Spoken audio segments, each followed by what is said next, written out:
Well, let's turn our attention to tech, and joining me live is Tech Guide editor Stephen Fenech. We won't talk about the bunnies, we'll talk about the NBN going to offer faster fixed wireless broadband speeds in regional areas.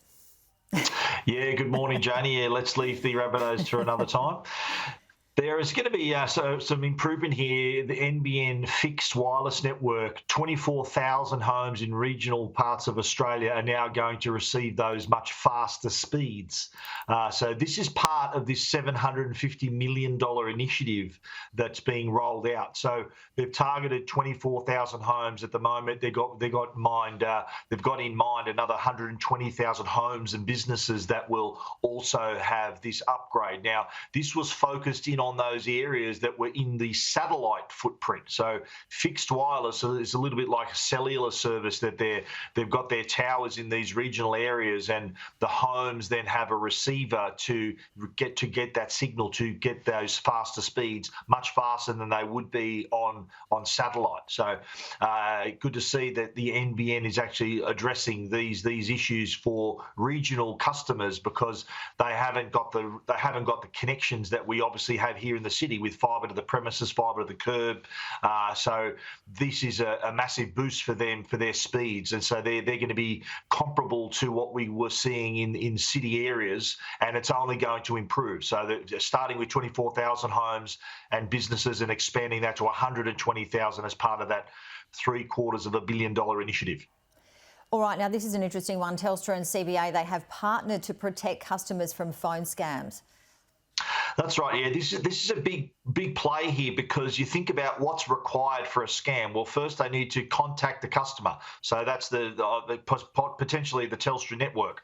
What else do they need to complete the scam? They need the bank. They need your money. So it's great to see that Telstra and the Commonwealth Bank have combined here. So they've got this new initiative called Scam Indicator.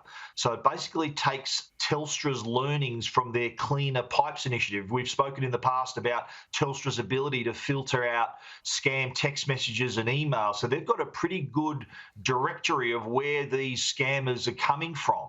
So combine that with the CBA's customer base. So CBA can now access a Telstra API that tells them then if there's a call going on from a suspicious person that they've got on their record. So this is to prevent large amounts of money being transferred over the phone, which is becoming, unfortunately, all too common with these latest scams. So it's these two companies that are coming together to help protect their respective customers.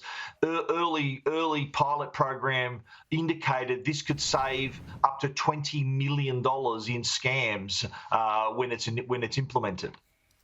And finally, Stephen, Apple has confirmed the date for Worldwide Developers Conference 2023. Yeah, that's right. Yeah, it's going to kick off on June the 5th. I think it'll be early morning, June 6th here in Australia. And this is their annual developers conference. So this is where we learn Apple's new features for the software that runs the iPhone, the iPad, the Mac, Apple TV, Apple Watch. So developers are really keen to see these latest versions of the software. It is unfortunately going to still be an online event for the developers, but Apple is still having an in-person event at Apple Park that developers can actually apply to join. So it's very limited numbers, but the Worldwide Developers Conference itself, which include the daily sessions and being able to interact with Apple engineers, that is still going to take place online and give developers still easy and free access to all those resources. But it is going to be interesting to see what Apple has up its sleeve in terms of new features. We're up to iOS 17 with the iPhone, so we're really keen to hear what the new features are and these developers, what they can do with those new features. All right, Stephen Fenech, always great to chat to you. Thank you. Thanks, Janie.